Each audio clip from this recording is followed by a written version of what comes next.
Welcome to Meet the Expert. I'm Barry Schmel with the Google Cloud Learning Services team. I'll be your host for this special webinar series designed to help you make the most of Google Meet to work remotely with your teams and your customers.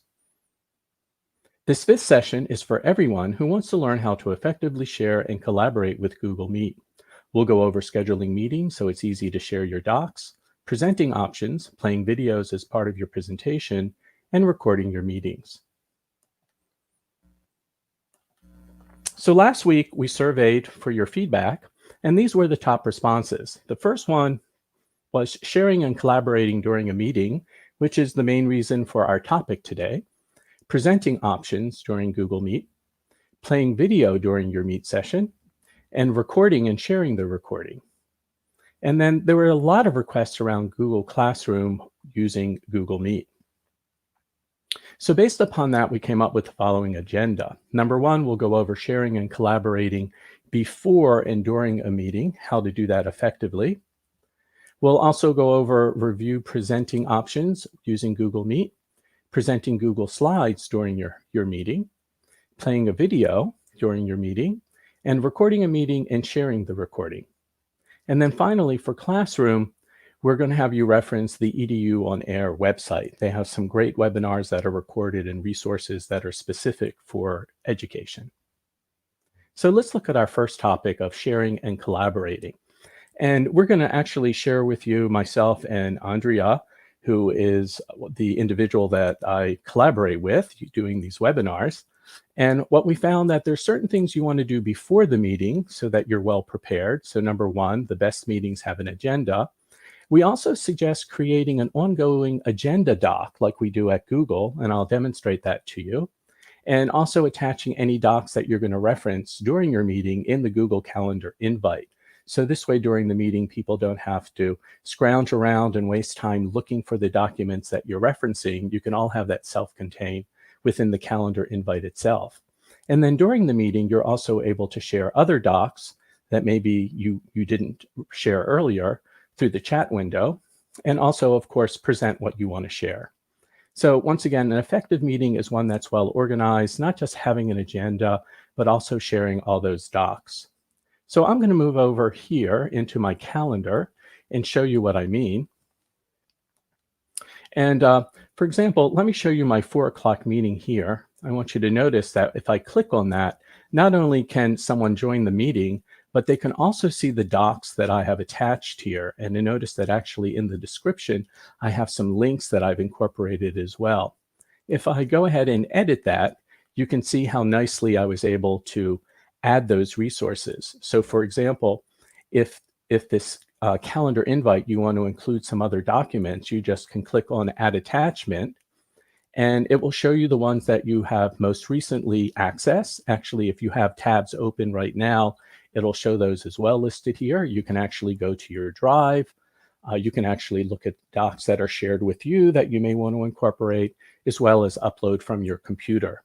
So this gives you some really good options. And the other thing that I typically use is the ability to create a link. So for example, on the word doc here, I can now click on Insert Link. And then if I have the link that I want to share, I can include that as well. That's what I did here with vacation. Notice I could edit that link that links to a different document. I just wanted to show you different options. There's really no difference in terms of attaching or versus showing that as a URL. But for example, this could have been a website. So I want to turn that into a link as well. So that's what you should do before the meeting. And that becomes part of your calendar invite. And if I go to the meeting that I have currently in session right now with Andrea, hey, there you go. So meet our other Meet expert there. So we actually have a agenda doc that was attached to the calendar invite, and you can see Andrea's face here. He's also in the meeting, and you can see he's typing. He has that pink cursor. It's moving around. He can be typing stuff in here. So maybe he has some certain agenda items he wants to add during the meeting. Imagine this could be a budget sheet that we're collaborating on during our meeting. It's very, very effective. Personally, what I like to do is I like to actually have one tab that I pull out that has my meeting in it so that we can see each other. And then I have another window that has all the tabs that I'm working in, as we see here. So that's extremely powerful. And one thing we just realized is I haven't shared with him all my documents. So for example, I didn't attach this presentation. So if I wish, I could just copy and paste, or I could go to the share link and get the link, or I can go to my drive. Maybe there's some other documents that I want to reference, and I can go back to my Meet window and open the chat. And then I can just share that link with him, and Andrea can now open that file. So that's very, very powerful. I want to go back to the calendar for a moment, because some of you are probably asking, what happens if he doesn't have permission to that file? So one of the things I like is when I'm actually attaching these documents in the calendar invite itself. When I save the calendar invite, it checks all the people that were invited and whether they have permission to the documents that I've attached. And it gives me the option to give them permission if they don't have that time. So that's very, very powerful. So once again, when we have our team meeting, I have all these documents readily available within the calendar invite. We don't have to waste 5 or 10 minutes finding out who has what doc. Okay? So that's effective collaboration. The next question we got from everyone is, what are really the different presentation options that I have in Google Meet, and when are they most appropriate? So as you know, we have the ability to present your entire screen, a window, and a Chrome tab. I'll walk through each of those advanced examples. I do want to highlight that from a performance perspective, a resource demand on your laptop, what we've been told and have seen is that if you just share a Chrome tab, not only is that best for video and animation, it also is least demanding on your resources on your computer. The only thing about that option is you're only sharing that one tab. So if there's other things you want to do, like I am right now in my demo, I actually share the window that includes all these various tabs that you see on the top. Okay, so the bottom line is only share what you really need and what's appropriate for your meeting. So I'm going to go back to my Meet session here. There's Andrea again, and I'm going to show you these various options. So if I go to the entire screen, now we'll cover his face up there, but you can see him again. That's actually my entire desktop. And what you're seeing right now on the far left is actually our video studio that we're working in. So you can see more than I really want you to see right now. If I had any notifications or if I had email going on right now, you would see that as well. So that's not usually that, that appropriate, but I find that when I'm just working with my teams internally and it's very casual, I usually share my entire screen. The option I'm actually using for today's presentation is I'm just sharing a window. And that window includes multiple tabs. And the reason why I like to do that is because a lot of times when you're training, you're going to move over to another tab that maybe has a demo, that maybe has another reference. So that makes it very easy for you to share all that stuff. And what I usually do is I just keep it in one window. And then the third option is a Chrome tab. And now it's listing all the tabs that I have open. So if I wish, I could just share my presentation or maybe the fundamentals course. But in this case, that's all I'm sharing. No one will see anything else on my desktop, only that one tab that I want to present from. Okay? So those are the various options that are available for presenting. And the one thing I just want you to think about is only show what you really need. So if you know you're going to need several tabs, put them in a window and share that window. And I also suggest from a performance perspective, close any unnecessary windows and tabs, because they're just going to, once again, eat your resources, especially if you have slides open or possible videos that you're not watching at the time. It's best to turn those off, close those windows totally, or those tabs. Okay? And that moves us into the next topic nicely, is what happens if you want to play a video during a meeting. So first of all, you can play a video with all the different presentation options, whether it's your entire screen, the window, or a Chrome tab, but will give you the best sound and control is if you share just a Chrome tab that has that video in it. So for example, in my slide right now, I could just present this tab. And what happens here is Google Meet will give a little more priority to the video versus just the audio of the individual. I mean, the sound of the video versus your voice as the presenter. And the way it does that is if you do share just a tab and there's a video that's available there, you'll notice that you actually can turn off the presentation audio for that video recording, and then in which case they'll just hear the speaker. So it gives you some more control, and it also gives you better quality when you're playing a video. So try that out and see what you think. And just to move on to the next topic, this is one of the things that I love and I think is one of our best kept secrets about Google Slides and Google Meet, is that there's actually a presenter view available in Google Slides. And I'll show you how to get into that in a moment. So what happens here, as a presenter, I can see the speaker notes. I can actually see the slide that I'm on. I can see the next slide. I can see how much time that I've been speaking. But the participants, you're only going to share with them the tab that has the slide. So you as the speaker can see your desktop. You can see the speaker notes here, the presenter view, but your audience will only see the slides. And this is best when you're only doing a slideshow, because once again, you're going to share the tab that has the presentation. Let me show you what I mean, and then I'll show you how this looks, okay? So in Google Slides, instead of just clicking on Presenter, you're gonna click on the pull-down menu and go to Presenter View. And that will pop up that window that I just showed you. And then in Google Meet, you're gonna click on Present a Chrome tab and select that one presentation. Let me show you that here in Slides.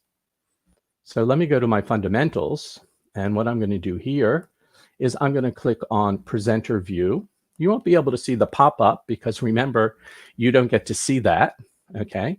But what other people are going to see is actually that particular tab, because what I'm going to do now is I'm going to go to Present Now, and I'm going to share only that one tab. Notice my fundamentals. I'm not going to share the presenter view. I'm just going to share that one tab. Okay.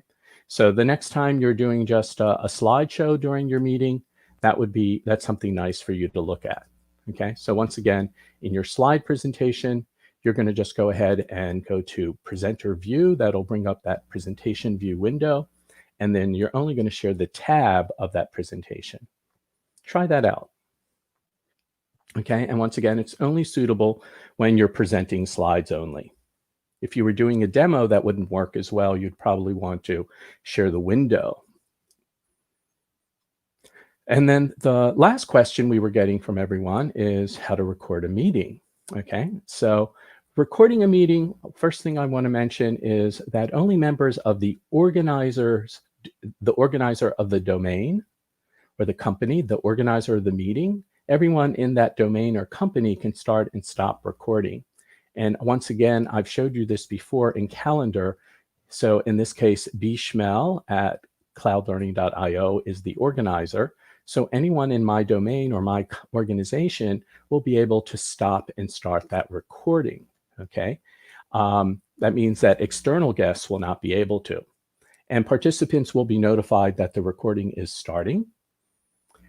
Sharing the recording afterwards, the organizer will see owns the recording, and I'll demo that for you. And the recording can be shared by the organizer as well. One thing I do want to mention is that for this to work appropriately in the admin console, you have to make sure that recording is enabled for Google Meet for the organization, and as well as Google Drive, because the recording is stored as an MP4 file in Google Drive. So you have to have those enabled. Okay, so recording a meeting. So if we go to the three-dot menu, anyone in the organization can click Record Meeting. And then there's a pop-up. This is something that's relatively new, the pop-up that tells the person who clicked on that, make sure that you accept that you're going to get consent from everybody, that they're going to understand that this is being recorded. And then there's a pop-up that everyone sees indicating that the individual has started the recording. Okay? Once the recording starts, anybody in the organization can stop recording. One of the top questions we get, can I stop and start multiple times during a meeting? The answer is yes, because you may want to record different parts. And I'll show you what those recording files look like in a moment. You're asked to verify that you want to stop recording. And then what happens is an email will ultimately be sent to the organizer. And notice very closely at the file name, that MP4 file is actually the meeting ID and then the timestamp for that recording. So if I had multiple recordings, the file names would be the same meeting ID, but different timestamps. And then what you can do afterwards, because that is actually a document, the organizer can go to his or her folder and share or move it around into different folders.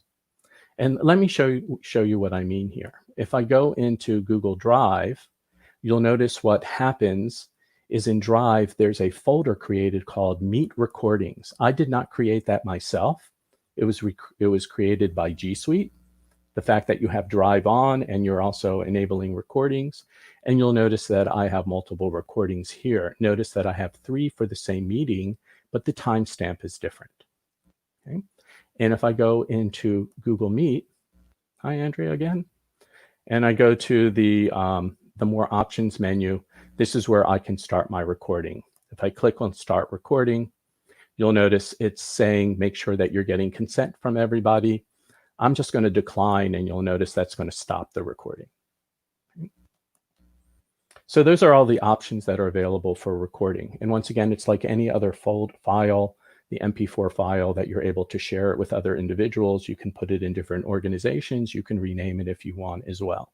I like the fact that they're all nicely stored in that one folder that I have there. Okay, and once again, the organizer owns the recording. Okay. And then lastly, we have so many resources that are available to you.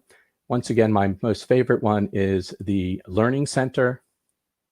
That top link there, the reason why I like that is not only can I see stuff for Meet that I can share with all my users, they can also learn more about our other products. Because remember, today we also looked at Calendar, we looked at Drive, we also looked at Slides and Docs. So they may want to learn a little bit more about those other products as well. And we also have the EDU on Air education resources that are there. So those of you that want to find out more about Google Classroom, that's a really good resource for you as well. And then lastly, before we say goodbye, I want to remind everyone about the Meet the Expert website itself. So we'd love for you to register. I'm assuming most of you are registered already, in which case you'll find out more about upcoming events. I do want to remind you that we have all the past webinars are stored on this other tab called Past Webinars. And those of you that weren't here for the first one, where we covered the administration tasks, setting up Google Meet, that's a good resource to reference on how to set up those settings within the admin console, how to turn on recording. Remember, Drive has to be enabled as well in order for you to do recording. Remember, you also have to have live streaming enabled in order to do an all hands meeting into a live streaming event. So that's a good reference for many of you if you weren't at the first session. And then to end, once again, I just want to thank everyone for watching today's webinar. But before you go, please take a moment to submit your feedback using the short link that's provided here. We'd like to hear what you have to say about our webinars and get your suggestions. You can see that we take those seriously because we've actually based this session on your feedback from last week. We've also added the link on YouTube in the video description below the title of the stream. And remember, once again, to join or register for Meet the Expert website to get the full schedule and be informed of any upcoming events and webinars. So once again, thanks for attending. Stay healthy and stay safe.